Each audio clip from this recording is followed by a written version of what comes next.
আজকে আমরা যে ব্যাপারটা নিয়ে আলোচনা করব বাচ্চাদের হাড়ের সমস্যার ব্যাপারে, সেটা হচ্ছে ক্রনিক অস্টিওমাইলাইটিস। এটা বাচ্চাদের হাড়ের একটি অসুখ। শরীরে যে কোনো জায়গায় যদি কোনো ইনফেকশন হয়, সেই ইনফেকশন যদি ঠিকমতো বাচ্চাদের বেলায় নিয়ন্ত্রণ করা না যায়, তাহলে এই ইনফেকশনগুলো ছড়িয়ে পড়ে সারা শরীরে, বিশেষত হাড়ের মধ্যেও তারা এসে উপস্থিত হয়।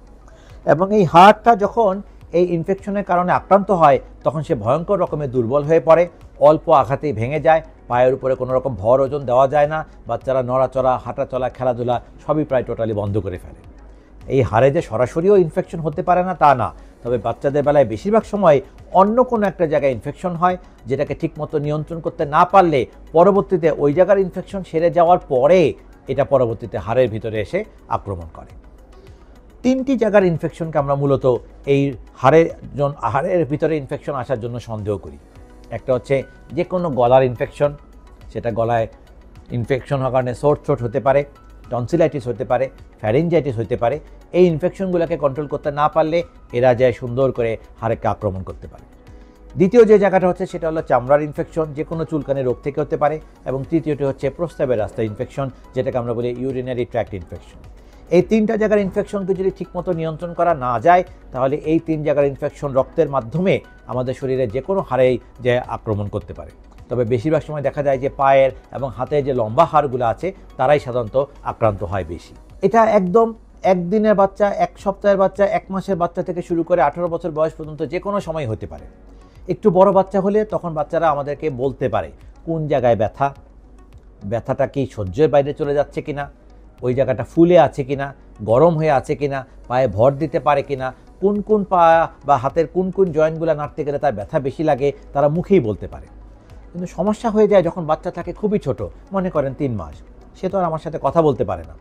তখন আমরা তার বাচ্চাটার কিছু নির্দিষ্ট পজিশন এবং মুভমেন্টের প্যাটার্ন দেখে এই রোগটাকে ধরার চেষ্টা করি।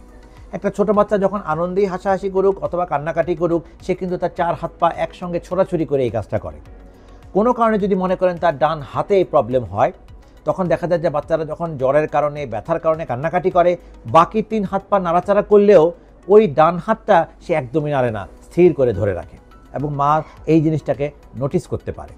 এমনকি আমরা যখন ওই হাতটাকে একটু নাড়ানোর চেষ্টা করতে যাই, তখন বুঝতেই পারি যে তার ব্যথা অনেক বেড়ে যায়। সে আগে যেরকম কান্নাকাটি করছিল, এখন তার থেকেও আরও বেশি গতিতে কান্নাকাটি করে, হাতটাকে সে একদমই ধরতে দিতে চায় না। তখনই আমরা সন্দেহ করি নিশ্চয়ই এই হাতের হাড়ের ভিতরে কোনো না কোনো জায়গায় একটা ইনফেকশন হয়েছে, যে কারণে বাচ্চাটা এই হাতটা অথবা এই পাটাকে আর একদমই ব্যবহার করতে চাচ্ছে না। বাচ্চার গায়ে জ্বর তো থাকেই, সারা শরীরেই জ্বর থাকে, বিশেষ করে ওই একটা হাত বা পা যেটা সে আর নাড়ছে না, সেটা অন্য শরীরের যে কোনো জায়গা থেকে অতিরিক্ত গরম হয়ে থাকে, ফুলে থাকে, ভালো করে খেয়াল করলে দেখা যায় যে লালও হয়ে আছে। বাচ্চার বাবা মাকে যখন আমরা জিজ্ঞেস করি যে গত 2-3 মাসের মধ্যে তার গলায় অথবা স্কিনে অথবা তার ইউরিনে কোনো ইনফেকশন হয়েছে কিনা, তখন তারা বলে যে হ্যাঁ হয়েছিল।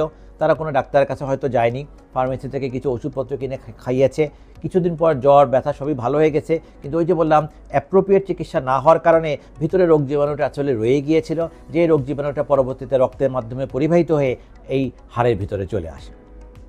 আমরা যখনই এই রোগটার কথা চিন্তা করি, তখনই আমরা কিছু পরীক্ষার ব্যবস্থা করি, কিছু রক্ত পরীক্ষা করি, কিছু এক্সরে করি। যদি একদমই শুরুর দিকে আসে, তাহলে এক্সরে থেকে এমন কোনো কিছু আসে না। পুরোপুরি নিশ্চিত হতে চাইলে তখন আমাদেরকে এমআরআই পর্যন্ত করার প্রয়োজন হয়। ছোট বাচ্চার এমআরআই করা যথেষ্ট ঝুঁকিপূর্ণ কাজ। তাদেরকে অজ্ঞান না করে বা গভীর ঘুমে আচ্ছন্ন না করে নিলে এমআরআই সহজে করা যায় না।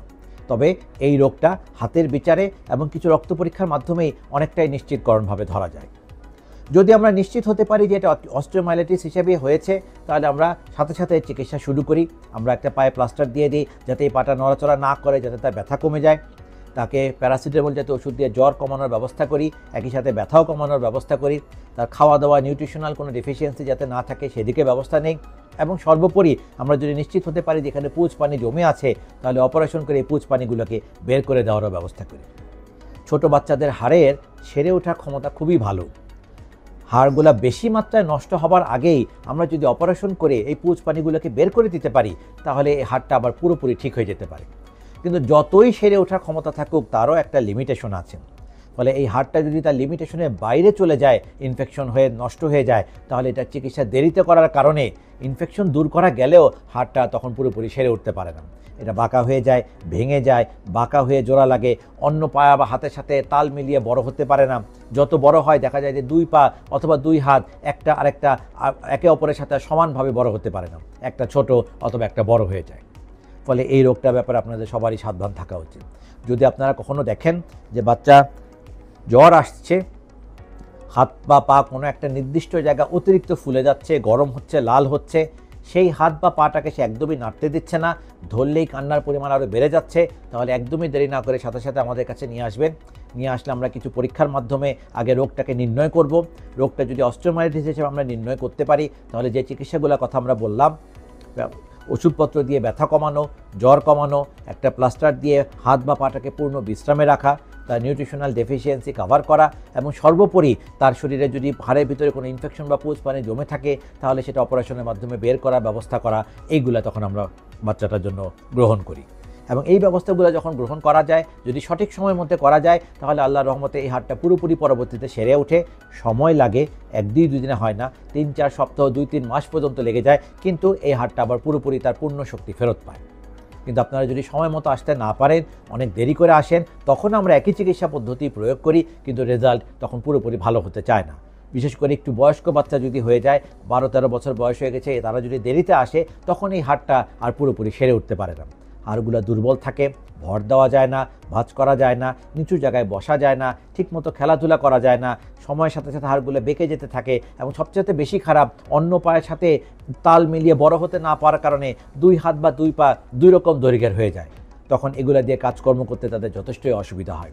ফলে এই রোগগুলা শুরুতে ধরা পড়তে পারে, যেহেতু চিকিৎসা ব্যবস্থা ভালো, তাই আপনাদের কাছে আমার অনুরোধ থাকবে, এই লক্ষণগুলো যদি কখনো কোনো বাচ্চার মধ্যে দেখেন, জ্বর হলো, জায়গাটা ফুলে গেল, গরম হয়ে গেল, লাল হয়ে গেল, ওই হাত বা পা সে আর সহজে নাড়তে দিচ্ছে না, খেলাধুলা বন্ধ হয়ে গিয়েছে, আপনারা নাড়তে গেলে ব্যথা আরও বেড়ে যাচ্ছে, তাহলে অবশ্যই আমাদের কাছে নিয়ে আসবেন।